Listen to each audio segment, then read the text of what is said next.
आज हम भगवान बुद्ध की कहानी सुनेंगे।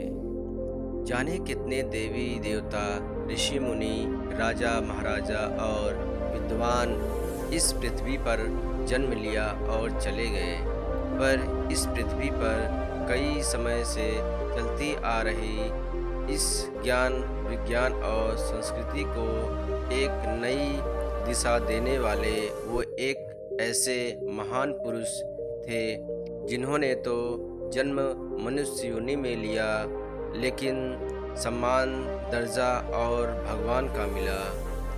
जी हाँ, वह थे महात्मा बुद्ध की बात कर रहा हूँ। महात्मा बुद्ध का जन्म भारत देश में हुआ था, लेकिन इनका पंचम कई देशों में लहराया जाता है। महात्मा बुद्ध ज्ञान और विचार की ऐसी ज्योति बन के जले कि आचार्य विचार्य पहले जैसा नहीं रहने दिया।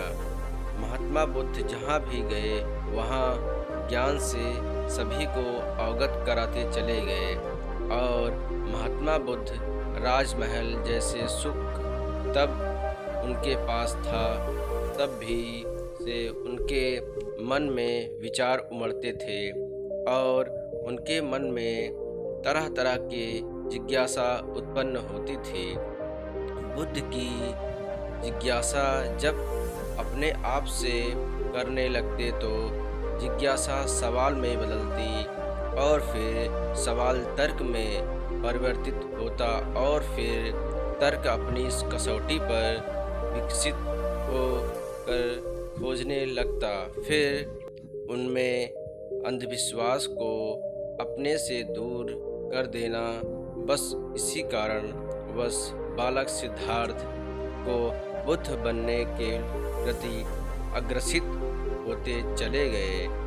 बुद्ध एक अकेले ही थे जो अपने समय के क्रांतिकारी थे। वह आज भी मनुष्यता को प्रभावित कर रहा है। सिद्धार्थ ज्ञान प्राप्त करने के लिए इधर उधर भटकते, लेकिन उन्हें ज्ञान मिला भी तो न किसी राजधानी, न किसी तीर्थ स्थल और न जंगल में। जब ज्ञान मिला भी तो जहाँ जिंदगी नहीं बल्कि मृत्यु को अंतिम संस्कार पिंड के लिए जाना जाता है। तो इस गया में पीपल के वृक्ष के नीचे बुद्ध भगवान को ज्ञान की प्राप्ति होती है और इसलिए यह स्थल गया में बोध गया कहलाया। और फिर वहाँ से वह काशी के बाद सारनाथ पहुँचे। वहाँ उन्होंने पहली शिक्षा दी और धम्म की स्थापना की। नमो बुद्धाय।